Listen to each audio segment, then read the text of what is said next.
So, very important thing that comes in this case study are the questions that come to our mind.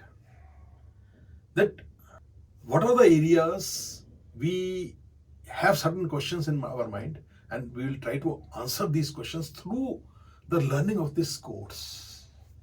That's my main idea. So, for example, if we divide these questions according to their subject matter, if we talk of the market penetration strategies of these brands, international markets, how do they penetrate these Indian brands? What have been their strategies? We'll try to learn and understand these strategies, market penetration strategies. So, how can, for example, leveraging a country's cultural heritage we are talking of and unique strengths that I discussed, how it can aid in international market penetration of products and services? Is it possible? So, can you provide more examples of successful strategies used by Indian brands of similar type? In this context, can it be generalized that using so-called cultural heritage and unique strengths, is it possible to generalize that any company will exploit these advantages and be able to penetrate international markets? So, we'll try to find this answer. How strong is this case? Observing these facts in this case study. Secondly, about digitalization, I talked about, and global reach. What is the relationship between this digitalization of international business or all kinds of businesses or spreading the name of the brand and global reach? What is this connection? So, in what ways has the advent of digital technologies actually transformed the landscape of international marketing and the generation of overseas business?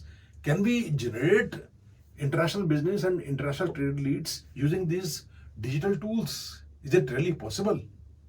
So, my question is that how can social media, e-commerce, and digital platforms be effectively utilized, if it is true, to expand global outreach?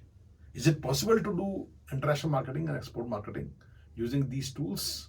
For export-driven companies and the brands that focus on international markets, is it useful? Is it worth doing? That we'll try to talk about. And we should have this question in mind. And then third thing that comes to our mind with respect to and what we talked about, sustainability part, sustainability question, and the relationship of this sustainability to generating a competitive edge that I just talked about. These Indian brands have used sustainability question to generate competitive edge internationally.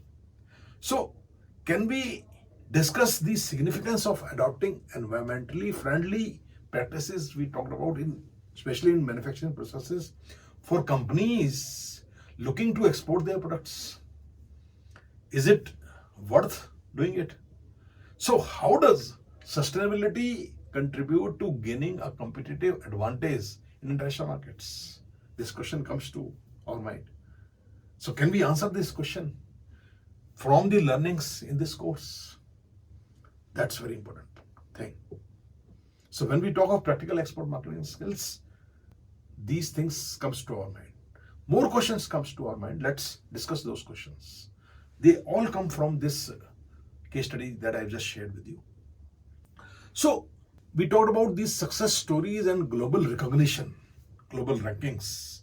So, are we able to analyze the role of reputed Indian companies and brands like Tata, Mahindra, Infosys, and others in establishing a strong global presence?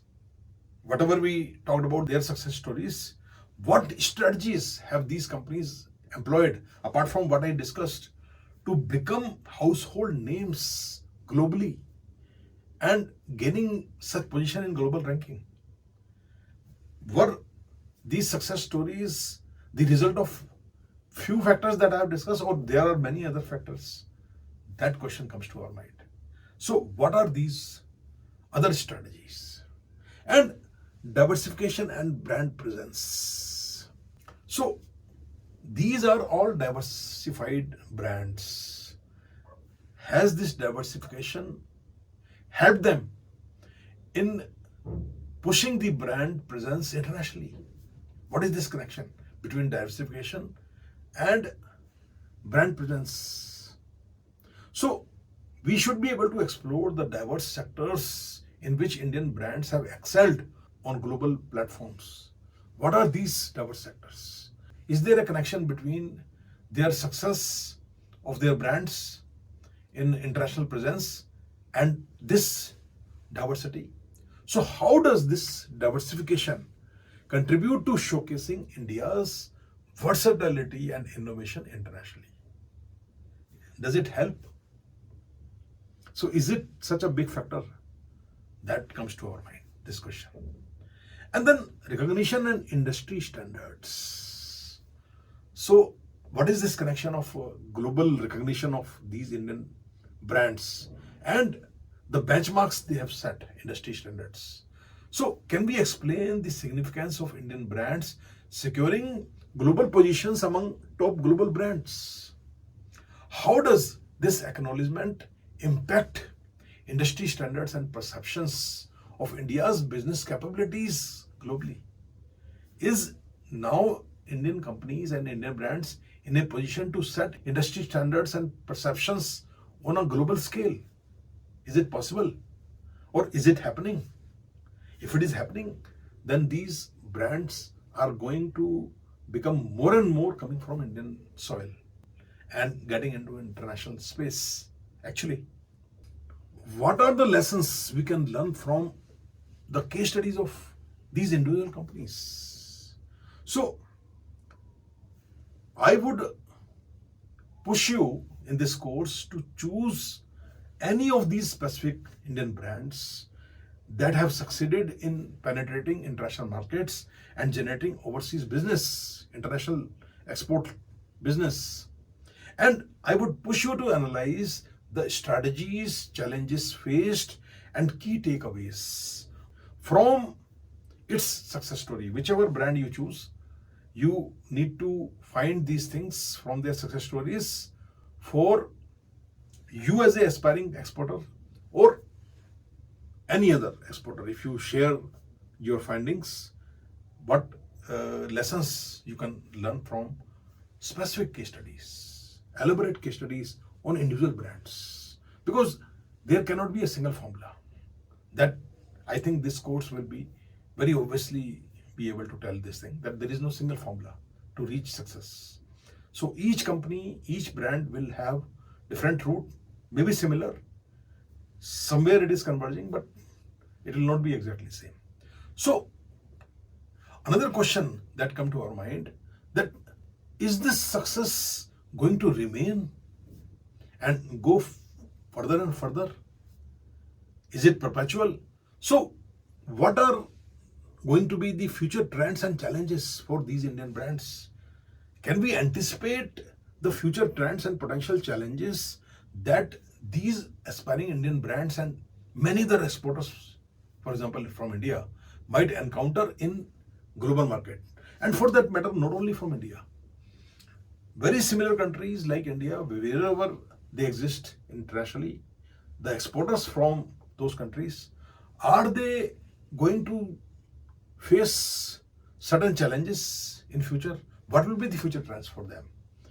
So what we learn from these specific case studies, will they be able to make us capable of anticipating those future trends and challenges? How can a thorough understanding of practical export marketing skills in this course is going to help you to mitigate possible such challenges, future challenges or current challenges also.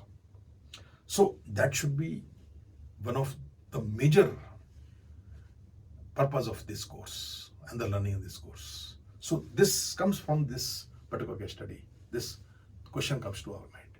And the role of innovation in export marketing. Is there a connection between the export marketing success and innovation that has been talked about in this particular case study. So, can we discuss the role of innovation, adaptability, and affordability that we talked about in carving a niche in the highly competitive global market, in fact, hyper competitive market? How can these factors, innovation, adaptability, and affordability, contribute to the success of new age, medium technology or low technology firms or other innovative industries that comes from India at present? High tech firms will definitely come and they will be able to make foray into international market in a much different way. But we are talking of the medium technology companies that exist in India, for example, and in many other countries of similar type, of similar development level.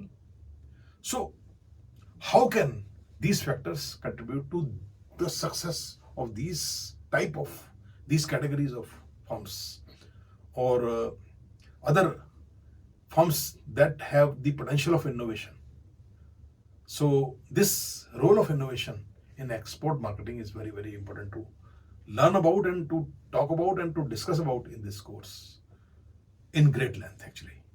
And then, question of cultural adaptation and market relevance of, for example, Indian products that are so different.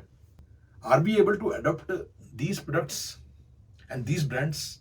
Their success is because of cultural adaptation and making their products relevant to overseas markets, individual markets.